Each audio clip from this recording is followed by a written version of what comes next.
Bom dia, meus amados. Hoje, sábado, 25 de março de 2023. Estamos aqui mais uma vez, enviando uma mensagem, como todos os sábados, para aqueles que me acompanham, mas principalmente para aqueles que estão, de fato, com sede de saber, de receber alguma orientação. E sabemos que tudo que vem do alto vem para nos acalmar, nos orientar e, acima de tudo, suprir as nossas verdadeiras necessidades da alma. Hoje eu pensei em fazer um áudio um pouquinho diferente, porque às vezes eu vejo nos comentários, nos questionamentos dos textos principalmente, que as pessoas têm algumas dúvidas e é difícil responder uma dúvida em 3, 4 linhas. Fica uma resposta assim muito enxuta, como se diz, e às vezes incompreensível até. Por isso, hoje eu faço um áudio para responder essas questões, né? Algumas pelo menos. Provavelmente hoje eu vou responder ali 3 questões. Não sei até o final como é que vai ficar, mas pode ser até menos, se não dá tempo, ou até mais, se aparecer mais algumas. E me veio que esse tipo de áudio talvez eu tenha que fazer mais vezes no decorrer dos próximos meses, porque agora vai começar a acontecer coisas importantes, né? Sabemos que temos um ano de grande modificação nesse planeta, pois é o ano da mudança, né? 2023 já foi dito que será o ano da grande mudança. E não tem como evitar isso porque faz parte da evolução dos mundos. Então para hoje, pelo menos, eu vou dar o título para este áudio, Tirando Dúvidas. Mas se aparecer mais adiante alguma necessidade de tirar mais dúvidas, talvez eu tenha que mudar alguma coisa para identificar os áudios, até porque tem pessoas que acompanham e buscam, né? Então talvez vamos ter que numerar depois, tirando dúvidas 2, depois tirando dúvidas 3, tirando dúvidas 4 e assim por diante para separar. Mas hoje é tirando dúvidas porque pelo menos até aqui não fiz nenhum outro áudio com esse título. As dúvidas são das pessoas que questionam algumas coisas e, como eu disse, não tem como responder, senão eu teria que escrever mais um texto. E quando é áudio a gente consegue alargar mais a explicação também, né? Hoje eu começaria então com uma dúvida de um leitor, uma leitora, aqui não vou especificar nomes e nem gênero, mas alguém questionou lá no meu texto da última quarta-feira se o véu do esquecimento não seria seria uma condição natural deste mundo ou seria mais uma armação daqueles da não-luz para poder controlar mais facilmente a humanidade? Essa pergunta, e tem outras tantas que me foram feitas em outros textos anteriores, sempre naquela condição, porque as trevas impediram ou foram responsáveis pelas nossas quedas, enfim, pela nossa não evolução e etc e tal. Nós temos que entender que as trevas vieram sim há 350 mil anos, fugidas, né, das guerras galácticas, principalmente no braço de Órion, que é aqui mais próximo de nós. Mas o plano divino para a Terra ele foi feito antes do planeta ser criado. Antes do planeta existir, já se saberia no plano divino que esse planeta iria surgir da poeira cósmica na periferia da nossa galáxia e seria um planeta que estaria sendo preparado para ser uma escola de almas.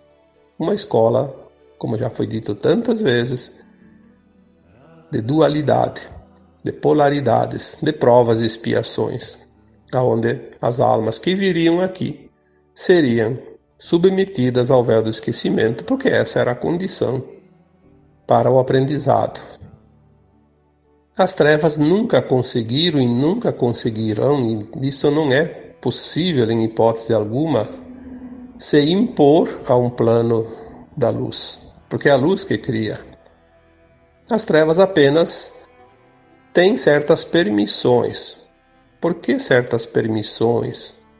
Porque todas as almas que enveredaram pelo caminho das sombras ou da não-luz também são criações divinas, também são fractais, são almas originárias da sua centelha divina, do seu átomo semente, do seu espírito, do seu eu superior, ou superalmas, né? Em algum momento elas se perderam, porque elas resolveram experienciar a desobediência, vamos supor assim, né? Porque não há uma necessidade de obedecer aos planos divinos. Há experimentos, mas existem certos limites. Quando você ultrapassa o limite, você está fora da lei. Assim como a lei dos homens, né? Fora da lei. O fora da lei divina é um anjo caído, porque todos nós somos anjos na nossa essência.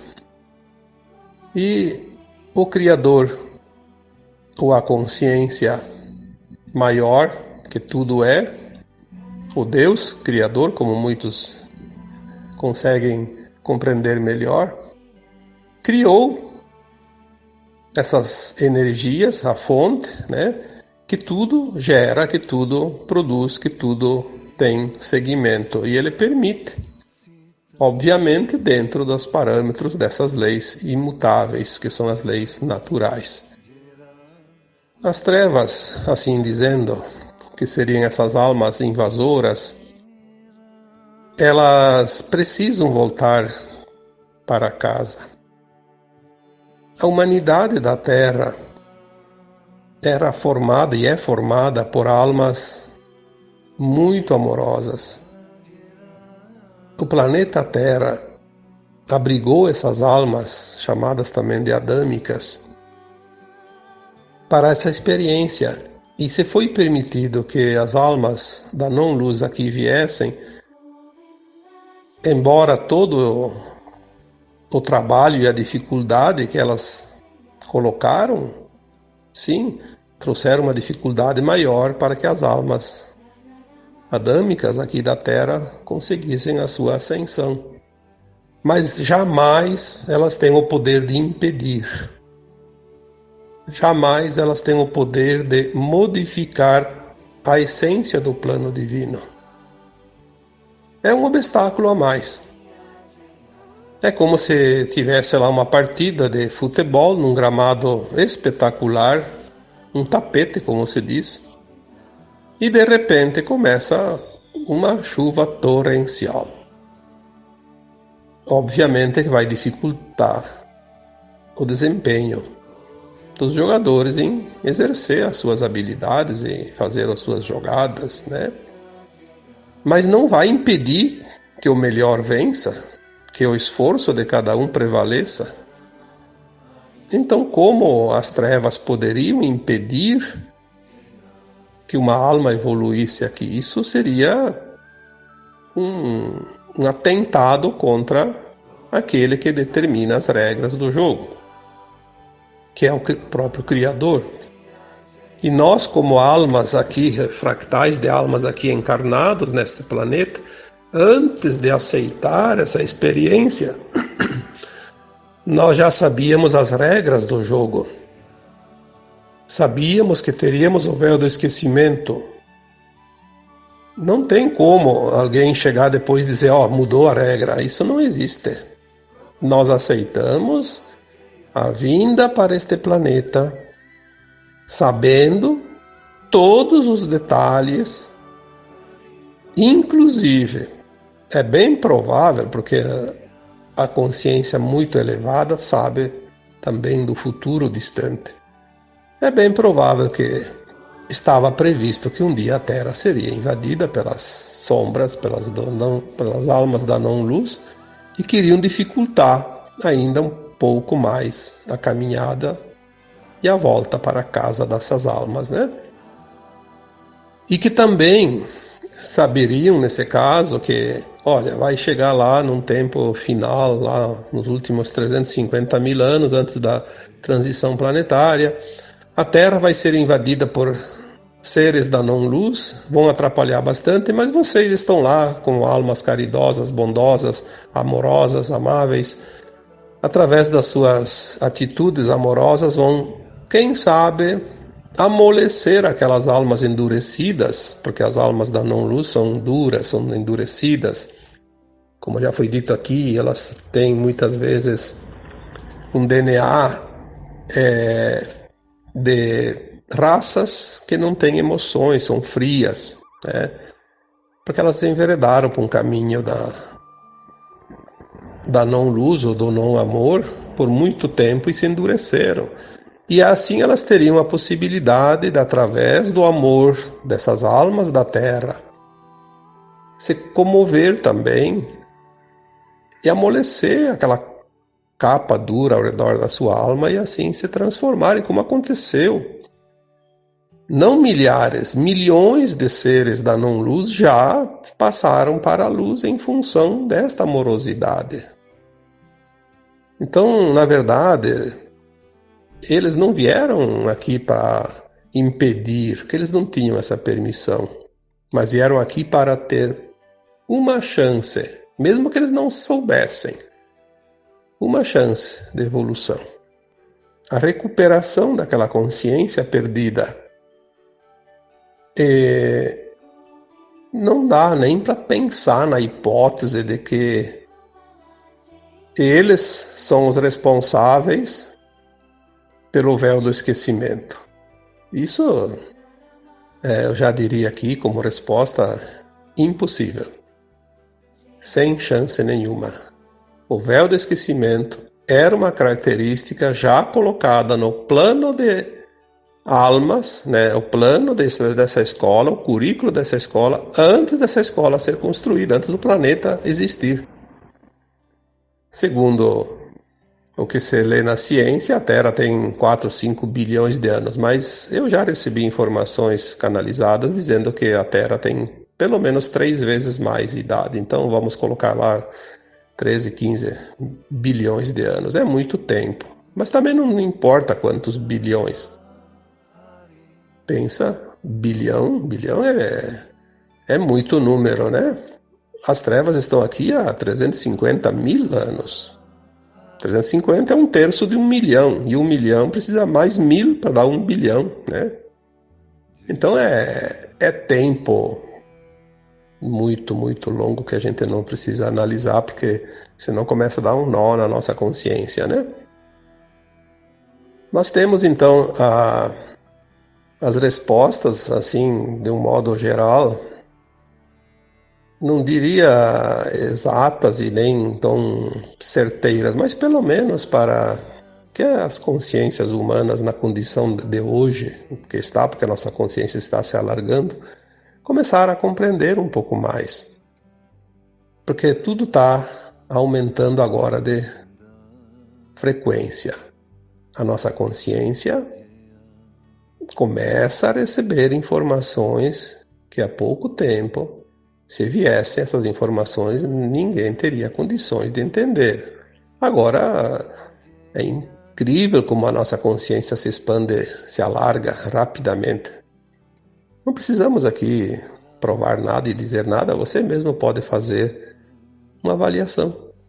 Como você entendia as coisas há 1 ano, 2 atrás, né? E hoje? Então, nós vamos ver aqui mais uma outra pergunta. Espero que essa primeira tenha explicado um pouquinho mais, né? Eu diria que numa outra pergunta, deixa eu ver aqui, porque está aqui na tela, né? Tenho que dar uma olhada. Aqui alguém me pediu assim, é uma outra pergunta que é recorrente, porque Há vários anos eu vejo essa pergunta a cada pouquinho, né? Mais ou menos parecida, obviamente. Entendo que podemos viver em várias dimensões, dependendo da nossa frequência, certo? Mas e aqueles que desencarnam?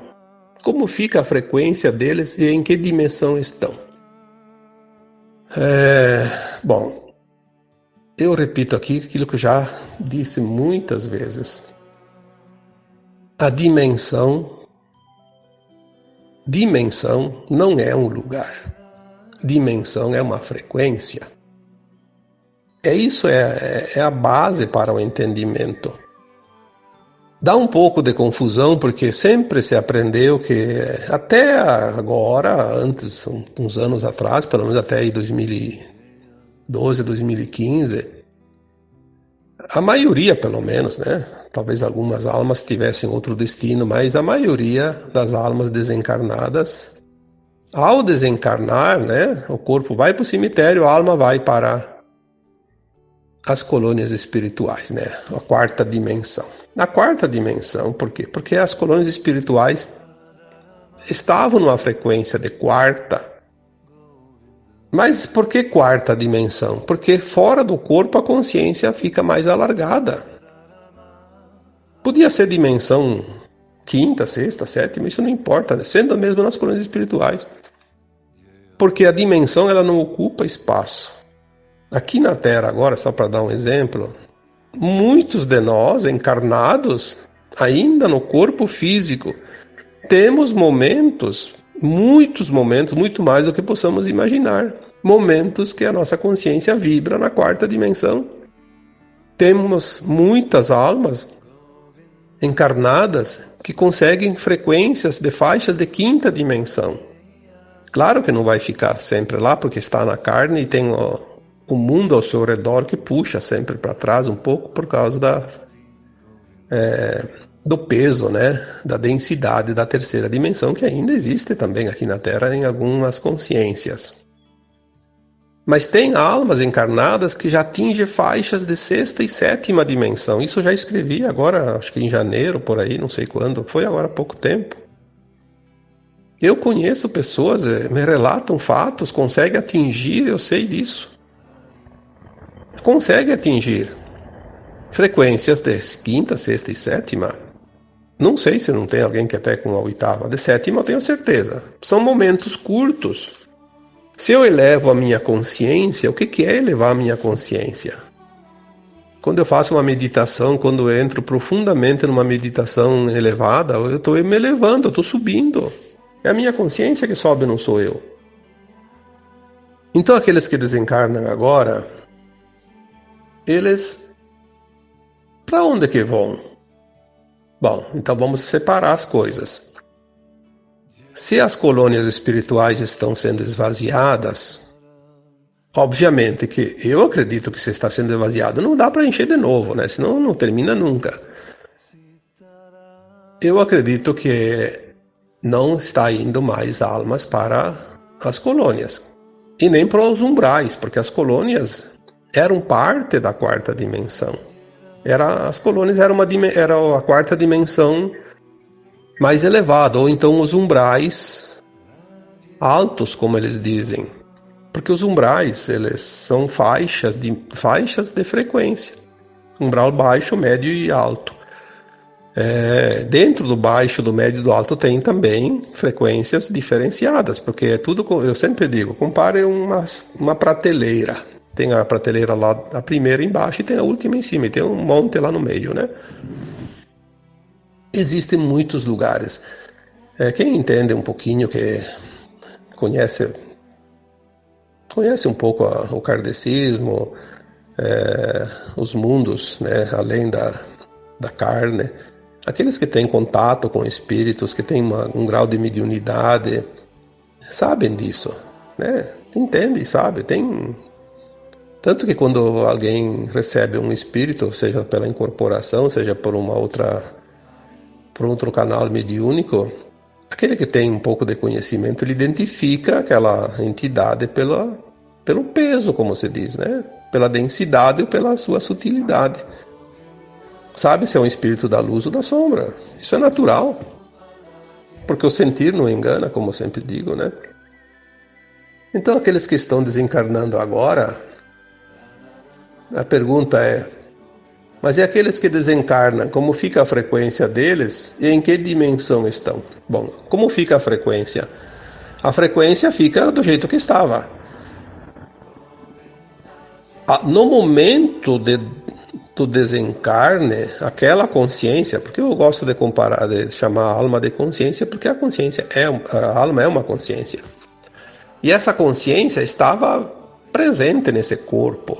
As atitudes, os atos, as ações, os pensamentos, as intenções, tudo que essa pessoa, essa alma encarnada, essa pessoa, esse sujeito, esse ser humano, enfim, ele estava numa frequência, como eu estou aqui, como você está ali. Esta frequência é aquela que vai acompanhar no momento do desencarne. Se aquela frequência está num nível suficientemente elevado para que consiga se encaixar na quinta dimensão, ele vai para as naves ajudar na triagem daqueles que estão sendo levados embora, que são aqueles então que desencarnam sem esta consciência nessa frequência de quinta dimensão. Então ali tem dois destinos: aquele que fica ali trabalhando e volta para a Terra depois como herdeiro da Terra, e aquele que não vai mais voltar para a Terra, porque não tem a frequência da quinta dimensão, porque muito em breve a Terra vai riscar, apagar de uma vez por todas frequência terceira e quarta. A quarta dimensão são faixas dimensionais que não necessita que a alma esteja reencarnada ou desencarnada, ela vibra, simplesmente vibra. Tanto faz, encarnada, desencarnada. Não é lugar. Nós entendíamos que a quarta dimensão era o mundo espiritual da Terra, né? As camadas aqui ao redor da Terra, onde os mortos, né, que a gente dizia, iam, né? Mas porque ali na verdade era uma frequência que a alma atingia para poder lembrar do seu passado, fazer uma análise, fazer uma avaliação da sua caminhada e depois um plano reencarnatório, porque ela estava ainda dentro desse período das reencarnações, que também alguém chama de roda de Sansara. Encarna, faz uma experiência, vai lá, desencarna, analisa, avalia como é que está, o que acertou, o que errou, daí planeja, conhecendo o futuro, um plano para encaixar, pede um monte de provas e expiações, enfim, o que precisa, e pede um tanto de vida, 50, 100, 80, 30, 20, tem gente lá, almas que pedem até um dia de vida, ou até nascem mortos, né? São projetos de alma. Tudo isso fazia parte. Então, tanto o reencarne, que é outra pergunta que já me fizeram tantas vezes. Ah, mas então foram os escuros que obrigaram a reencarnar. Não. Não, não e não. Antes dos escuros chegarem na Terra, a Terra tinha esse currículo que a alma não tinha como aprender tudo numa encarnação só. Como estava com o véu do esquecimento, ela precisava desencarnar, fazer a avaliação e fazer um novo plano, voltar a aprender mais coisas. E assim sempre foi. Os escuros, eles oferecem guloseimas para aquela alma gulosa que se deixa levar. Lembre-se eu digo uma parábola, porque é uma história, Adão e Eva. A serpente ofereceu uma maçã e a Eva não resistiu e comeu a maçã e ofereceu para o Adão porque era gostosa. É uma parábola. É assim que os escuros agem. Eles oferecem facilidades, vantagens, prazeres, além daquilo que é necessário. Não é preciso. Adão e Eva não precisavam nem comer, pois eles estavam no paraíso, como se diz, né? Então a parábola, entendendo ela um pouco, para que eles iam comer? Aliás, eles estavam avisados que não era para comer determinadas frutas ou coisas, sei lá o quê. É uma forma de explicar. Nós temos a consciência que nós não podemos fazer certas coisas que não são dignas da ética e da moral. Aí, porque eu vou levar vantagem, eu vou fazer. Porque é bom, eu vou fazer. Ah, isso vai me dar status, eu vou fazer. E depois arca com as consequências, sofre, vai choramingar pelos cantos e culpa os escuros. Onde é que estava a tua força de vontade, o teu poder, fazer o teu pensamento, né? Exercer a tua frequência? Você fez porque você quis, deu poder para o outro, deu poder para a treva. Depois não adianta chorar. Eu já escrevi esses dias, né? Eu fiz um áudio, não lembro mais. Ninguém tem mais poder do que você. Por que alguém tem mais poder que você? Porque você dá o poder para o outro. Outro pode até te enforcar em praça pública, mas você só cede o teu poder se você quiser. Porque a tua consciência ninguém pode prender, ninguém pode sequestrar, ninguém pode te obrigar. Você pode se submeter a qualquer coisa, mas a tua consciência é livre sempre. E é ela que sobrevive à morte do corpo, é ela que faz a ascensão, é ela que é realmente você. Não adianta encontrar desculpas, porque desculpas são argumentos dos incompetentes. Isso é uma norma. Vamos ver se temos mais uma outra questão aqui. Parece que tinha mais uma. Vamos ver se eu acho ela, porque achei aqui aquela mais uma. Então, eu acho que sim. Vamos conseguir aqui colocar hoje, então, mais ou menos 3 questionamentos, né?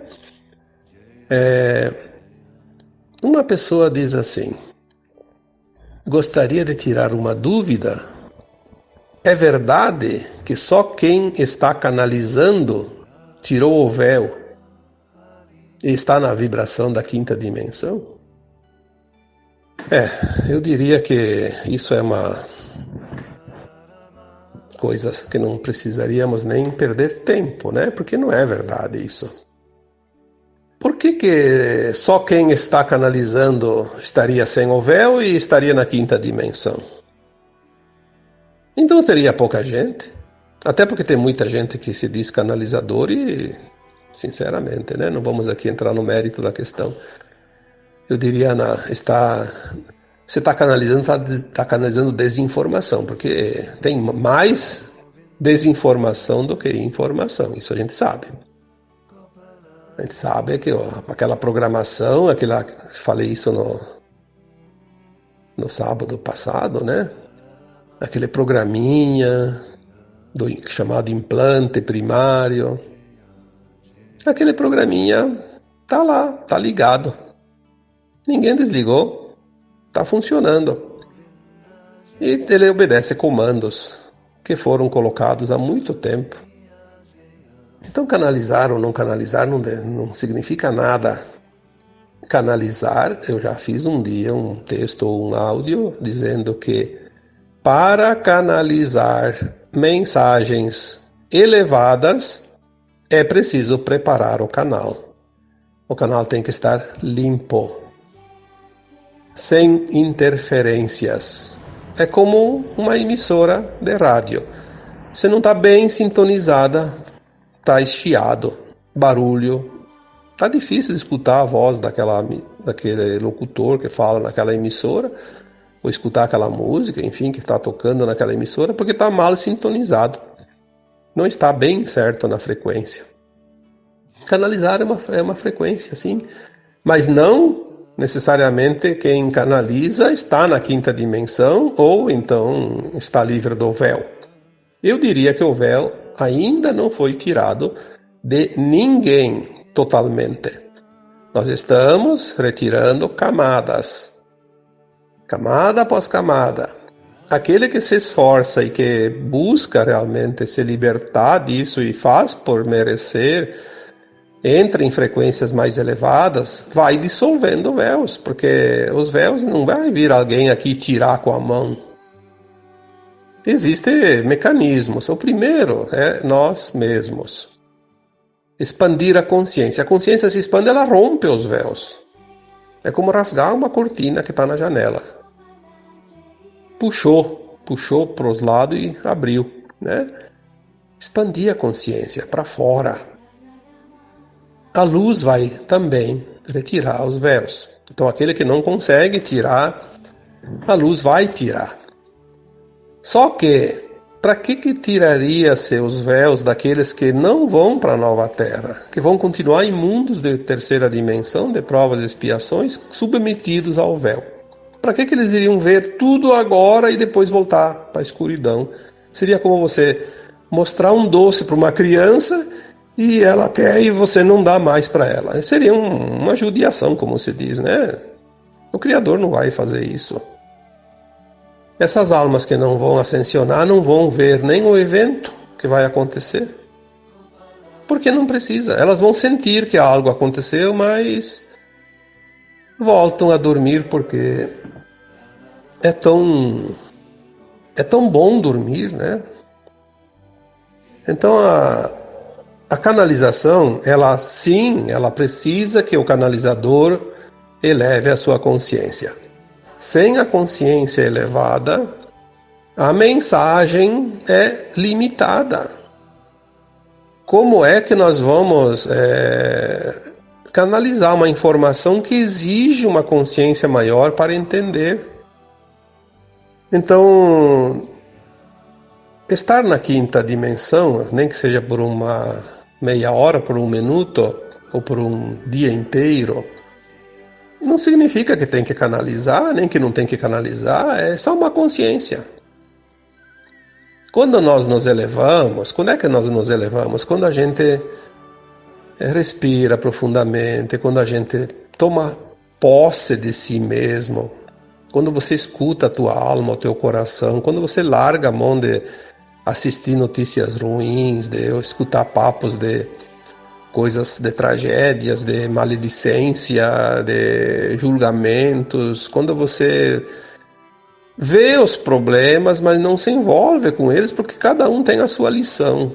Quando você olha e entende, quando você é solidário, quando você é compassivo, quando você entende a dor do outro, mas que a dor do outro é dele, não é tua, e você, se puder ajudar, você ajuda, faz a caridade, mas não adianta tomar dor para você, porque você só vai baixar a tua frequência e não vai resolver a dor do outro, porque tu não tem como tirar dele e passar para você.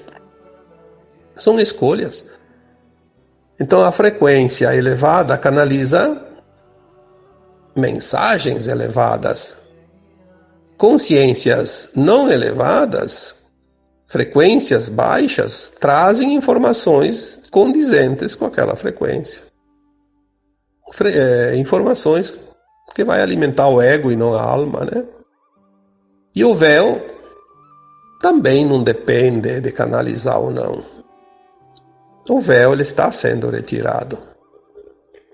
Quanto mais camadas desse véu forem retiradas, mais nós vamos entender e compreender. Mas isso também não depende se tu vai canalizar ou não vai canalizar. Vai dizer que você está conseguindo entender mais as coisas na medida que os véus estão sendo dissipados. É como uma cortina da janela. Tem uma cortina lá que tem 3 panos, né? Três camadas. Aí fica fica até escuro, né? Depende do pano, obviamente. Mas tu tira uma, ela vai clarear um pouco. Tira 2, vai clarear mais. Como tirar a terceira? Não tem mais nada. Tá livre. Consegue ver plenamente tudo que tem lá fora. Canalizar. Eu não diria nem que é um dom. É um esforço, é uma vontade, é um querer, é uma intenção. Servir. Eu posso dizer pela minha experiência, eu nunca imaginei na minha vida, há uns anos atrás, que eu ia canalizar, que eu ia fazer esse trabalho, eu vou me preparar. Não, eu nunca me preocupei com isso. Com o tempo as coisas foram acontecendo, na medida que eu fui também entendendo as coisas, eu pensei, poxa, mas aqui eu posso ir um pouco além, né? Posso ser mais útil, porque tudo é intenção. Eu não estou fazendo esse trabalho para me promover, porque eu não preciso disso, a minha alma independe disso. A minha vida está resolvida. Eu já cumpri com as minhas obrigações até aqui. Daqui para frente, não sei o que vai vir, mas estou pronto. Para o que der e vier, me coloco no fluxo do movimento. Eu não vou resistir. Eu aprendi há bastante tempo que a maior parte das nossas dores é a resistência. Então por que eu vou resistir? Me deixo levar, mas sempre com a intenção do bem. É aquilo que eu respondo sempre. A intenção é tudo o que é. Quando você tem a intenção no bem, não importa o resultado da tua ação. Vai dar o que tinha que dar, vai ser o que tinha que ser. Porque tudo é aprendizado. Mesmo agora, no momento que nós estamos, no final da transição planetária, ainda tem algumas liçõezinhas, ainda tem aprendizado. Na verdade, não vamos parar nunca. Na nova Terra, continua o aprendizado. Porém, sem dor, sem sofrimento, porque não será mais um mundo de provas e expiações. Essa é a grande diferença. Vai ser um mundo maravilhoso, comparado com o que é agora, o que foi até aqui, é um paraíso. Mas ainda é a próxima etapa depois das provas e expiações. Como já disse em outras épocas ali anteriormente, a evolução jamais cessa, a criação jamais cessa, nada cessa, tudo continua porque tudo é movimento. Mas chega de sofrer porque nós viemos experienciar um mundo de provas e expiações. O nome já diz tudo. Provas e expiações. Somos submetidos a provas constantemente, são duras provas. E expiações são resgates, pagamento das falhas, aquilo que nós erramos, não por aprender, como já disse aqui também. A primeira vez que nós erramos, não houve karma, era aprendizado. Mas quando a gente já aprendeu e daí é levado pela vontade, pelo desejo, pelo ego, porque vai trazer certos dividendos, a tal ação, mesmo que seja ilícita, e a gente faz, aí cria a expiação, que é o pagamento, o resgate. A conta que foi feito, né? Tem que resgatar. A lei divina é justa. Ela diz, você fez a conta, vai lá e acerta, quando você quiser. Ninguém te obriga a nada. Assim como as trevas não têm o poder de obrigar as reencarnações, nem o Criador faz isso. Ele simplesmente diz, olha, tem um currículo, você tem que preencher. Quando você está pronto, você é aprovado e sobe de nível. O tempo que você quer é o teu tempo. 1 milhão de anos, 1 bilhão de anos, 1 trilhão de anos, não importa. Até porque os anos são contados aqui, só na Terra, na terceira dimensão. Não existe tempo fora da terceira, acima da... Nem na quarta dimensão não tem tempo. A alma, quando estava lá nas colônias espirituais, no período entre vidas, ela não tinha tempo lá. Ela fica um tempo lá, o tempo que ela sente que está pronta. Agora eu vou voltar, eu preciso voltar. Ninguém manda, ninguém obriga, ninguém diz, olha, você chega, você já está aqui há 100 anos aqui nas colônias, está muito bom aqui, mas vai lá enfrentar o terror da terceira dimensão. Não, ninguém fala nada. Quer ficar 1 milhão de anos nas colônias, se é que tinha esse tempo todo? Não, acho que nem, pelo menos agora, de 1 milhão de anos para cá, não tinha mais esse tempo. Mas se antigamente tinha 1 milhão de anos, fica 1 milhão de anos nas colônias. Mas a alma não fica, porque ela sabe que ela precisa apressar a caminhada, ela sabe, quanto mais rápida ela fizer o caminhar, mais rapidamente ela ascensiona. Então, o tempo permanecido nas colônias era relativo. Tem um tempo de penitência, que é o arrependimento dos erros, tem o tempo de cura, pelas suas dores, que as dores ainda continuam lá na corona espiritual, porque o perispírito é o corpo da alma, às vezes ele está ferido também. Mas depois ele é curado disso tudo, ele começa nas tarefas, ele não fica ocioso, como a gente sabe, ajuda nas tarefas, ajuda a explicar, orientar, vem durante os seus períodos de permissão aqui para a Terra para ajudar os encarnados, fazem isso também, sim. E depois ele se prepara para uma nova reencarnação, tudo naturalmente. Não tem treva, não tem Deus, não tem nada que obriga, que faça. Esse negócio de dizer que isso, que aquilo, isso aí foi invenção para prender as pessoas no medo, na dúvida, enfim, retardar o nosso entendimento. E no mais, está tudo perfeito. Então, para não alongar muito, eu vou encerrando por aqui, porque já são mais de 40 minutos de áudio. Espero que tenha orientado um pouquinho mais, esclarecido um pouquinho mais. E como sempre, eu agora vos deixo com um abraço de luz em cada um de vocês. Namastê.